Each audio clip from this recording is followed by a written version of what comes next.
उत्तर प्रदेश की राजनीति में विपक्ष का एकमात्र नेता क्या अपनी रणनीति पर आगे पीछे हो रहा है? क्या उत्तर प्रदेश के पूर्व मुख्यमंत्री अखिलेश यादव ये नहीं समझ पा रहे हैं कि उन्हें अपनी चाल कैसे चलनी है? क्या उत्तर प्रदेश के पूर्व मुख्यमंत्री अखिलेश यादव और समाजवादी पार्टी के प्रमुख ये नहीं समझ पा रहे हैं कि उन्हें कब कौन सा कदम बढ़ाना चाहिए और कौन सा पीछे करना चाहिए? क्या अखिलेश यादव अपनी रणनीति पर बार बार वापस आते हैं और फिर आगे निकलते हैं, या उनके नौरत्न उनको सही सलाह नहीं दे पा रहे? फिलहाल बने रहिए हमारे साथ इस वीडियो में, देखते रहिए लाइव यूपी न्यूज 24। मैं शिव द्विवेदी। हम बताने वाले हैं आज आपको इस वीडियो के अंदर कि आखिर अखिलेश यादव किन मुद्दों पर आक्रामक होते हैं, किन मुद्दों पर क्या करते हैं, और क्यों अखिलेश यादव समाजवादी पार्टी को वो स्थान नहीं दिला पा रहे हैं जो उनके पिता मुलायम सिंह यादव ने दिलाया था। सत्ता से बाहर तो मुलायम सिंह यादव भी हुए थे, उन्हें भी काफी कठिनाइयों का सामना करना पड़ा था, लेकिन वो मुलायम सिंह यादव थे जो धरती पुत्र मुलायम सिंह यादव थे। संघर्ष ही उनकी पहचान थी। सड़कों पर उतरकर सरकार का विरोध करना ही स्वर्गीय नेताजी मुलायम सिंह यादव की सबसे बड़ी पहचान थी। सरकार किसी की भी हो, लड़ना नहीं छोड़ा अखिलेश यादव के पिता मुलायम सिंह यादव ने। लेकिन जो हम आज बताने जा रहे हैं वो आप सोच सकते हैं कि अखिलेश यादव पूरे के पूरे, अब आप देखते होंगे कि 2017 से लगातार अखिलेश यादव अपने एयर कंडीशनर कार्यालय में बैठ करके अच्छी सी प्रेस कॉन्फ्रेंस करते हैं। हर दूसरे तीसरे दिन वो कोई न किसी मुद्दे पर प्रेस कॉन्फ्रेंस करते रहते हैं, सरकार को घेरते रहते हैं। बातें वाजिब हो या ना हो, लेकिन अखिलेश को तो बोलना ही बोलना है।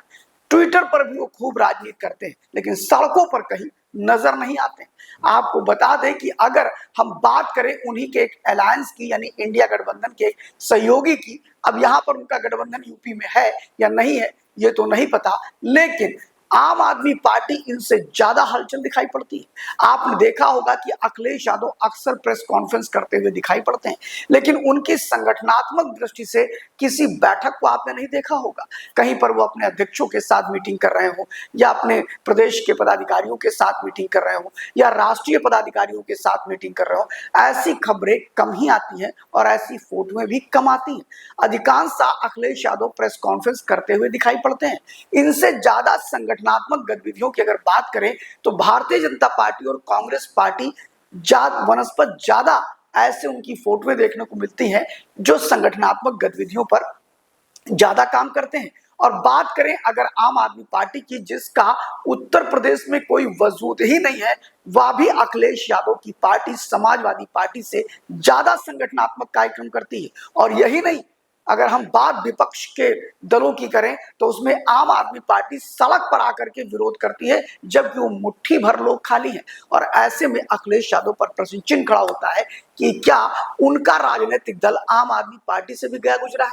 आम आदमी पार्टी इस समय अपने 6 प्रांत में उत्तर प्रदेश के संकल्प शिविर कर रही है, अपने कार्यकर्ताओं को प्रशिक्षण दे रही है। संजय सिंह दिन रात मेहनत कर रहे हैं, लेकिन अखिलेश यादव क्या कर रहे हैं समझ में किसी को नहीं आ रहा। उनके अपने कार्यकर्ताओं को भी समझ में नहीं आ रहा कि आखिर अखिलेश यादव कहना क्या चाहते हैं। वो समय याद करिए जब फरवरी 2024 को क्रॉस वोटिंग किया था मनोज पांडे ने, अभय सिंह ने, और अगर हम बात करें राकेश प्रताप सिंह सहित 8 विधायकों ने, और बड़े आक्रामक हुए थे। उन्होंने कहा इन्होंने पीडीए को धोखा दे दिया, लेकिन बात तो तब आती है कि पीडीए को धोखा देने वाले इन 8 विधायकों पे आप 1.5 साल तक कार्रवाई नहीं करते हैं। सबसे बड़ी बात यह है कि अगर विगत 3 महीने से अगर अखिलेश यादव के सारे प्रेस कॉन्फ्रेंस को आप अगर सूक्ष्म दृष्टि से इसका विश्लेषण करें तो देखेंगे कि हर दिन वो कुछ नए सिगुफे लेकर के आते हैं। पहले बोलते हैं पीडीए का मतलब पिछड़ा, दलित, अल्पसंख्यक, फिर ब्राह्मणों की एक प्रेस कॉन्फ्रेंस करते हैं और कहते हैं परशुराम जी की एक बड़ी मूर्ति हम लगाएंगे, कहाँ? रिवर फ्रंट पे। और फिर वहां पर वो कहते हैं पीडीए का मतलब पंडित, दलित और अल्पसंख्यक। थोड़े दिन बाद वहां महाराजा सोहेल देव के समर्थक आते हैं, वो कहते हैं साहब अब हम सोहेल देव की बड़ी प्रतिमा लगाएंगे। फिर एक मामला आता है रामजी लाल सुमन का। रामजी लाल सुमन जो कि जिन्होंने क्षत्रियों के, और अगर क्षत्रिय छोड़ दीजिए, भारत के सिरमौर और राणा सांगा पर उन्होंने एक आपत्तिजनक टिप्पणी की। उसको लेकर के क्षत्रिय समाज ही नहीं बल्कि पूरा देश आग बबूला हो गया था। और जिस तरह अखिलेश यादव रामजी लाल सुमन के साथ खड़े हुए, अपने सांसद के साथ खड़े हुए, उससे एक बहुत बड़ी कमेटी और बहुत देशभक्त लोग उनसे नाराज हुए। लेकिन उसके बावजूद क्या हुआ, कुछ ही दिन बाद वो अपने क्षत्रिय नेताओं के साथ आते हैं और राणा प्रताप के कसीदे पढ़ते हैं।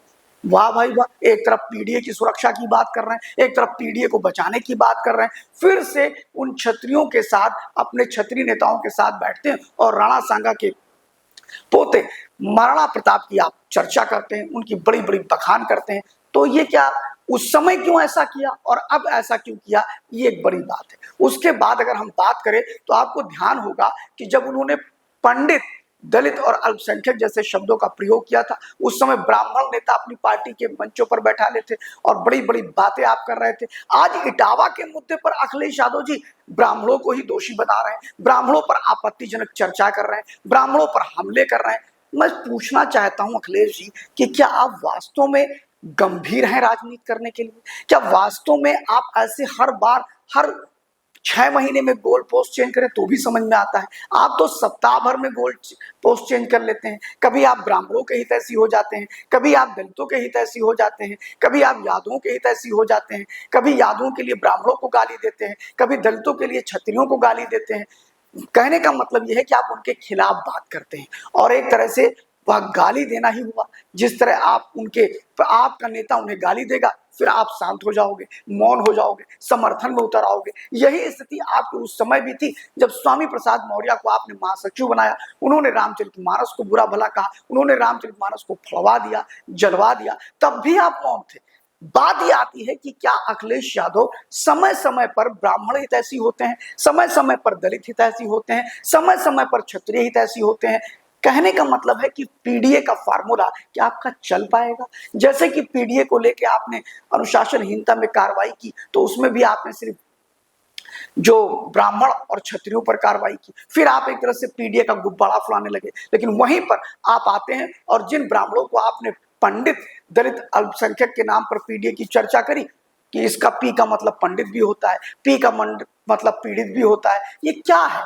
इससे लगता है कि अखिलेश यादव के आसपास कुछ ऐसे लोगों का ऑरा है जो अखिलेश यादव को कंफ्यूज्ड कर रहे हैं, पूरी तरह से कंफ्यूज्ड कर रहे हैं। राजनीति में एक दिशा होनी चाहिए, एक स्टैंड होना चाहिए, एक तरह के काम करने के तरीके होने चाहिए, लेकिन अखिलेश यादव जी पूरी तरह से कंफ्यूज्ड हैं, और वो भी अपने लोगों की वजह से या खुद अपनी वजह से, ये तो वही जाने। लेकिन जिस प्रकार वो कुछ ही दिनों में परिवर्तन लेकर के आते हैं, 2 घंटे बाद कुछ और बोलते हैं, 2 दिन बाद कुछ और बोलते हैं, ये ना तो अखिलेश यादव के लिए ठीक है, ना उनकी पार्टी समाजवादी के लिए ठीक है, और ना ही वो उत्तर प्रदेश के अंदर इटावा जैसी घटना को लेकर के उनके द्वारा दिए गए बयान, और वो भी बहुत जल्दबाजी में दिया गया, जल्दबाजी में उन्हें कार्यालय बुला लिया जाता है। ये वही अखिलेश यादव है जो उन्हें लगता है कि इससे वोट मिलेंगे। शायद उन्हें नहीं पता कि ये वोट नहीं मिलने वाले हैं। आपको बता दें कि अखिलेश यादव जी ने ऐसे ही अंबेडकर नगर में एक बेटी जाती है, वो अपनी पुस्तक को लेके आती है, उसको लेकर के एक बड़ा इवेंट करने का प्रयास करते हैं, उसको भी प्रेस कॉन्फ्रेंस में बुलाते हैं। अगर हम बात करें तो अभी आपने जो यादवों के साथ घटना घटी, उसको लेकर के भी अपने ऑफिस कार्यालय पर बुला लेना, पत्रकार वार्ता करना, फिर उस पर बड़ी बड़ी बातें करना, और जिन ब्राह्मणों के लिए कसीदे पढ़ रहे थे उन्हीं को उंगली दिखाना, उन्हीं पर आरोप लगाना, उन्हीं को बुरा भला कहना। क्या ये राजनीति चल पाएगी? दादो मीट दीदी मीट अब नहीं चलेगा। आपको अगर हमारा वीडियो पसंद आया है, कमेंट्स बॉक्स में जाके अपनी राय जरूर दीजिएगा कि क्या अखिलेश यादव प्योरली कंफ्यूज्ड हैं या इनकी राजनीति के रणनीति का ये हिस्सा है। Thank you very much.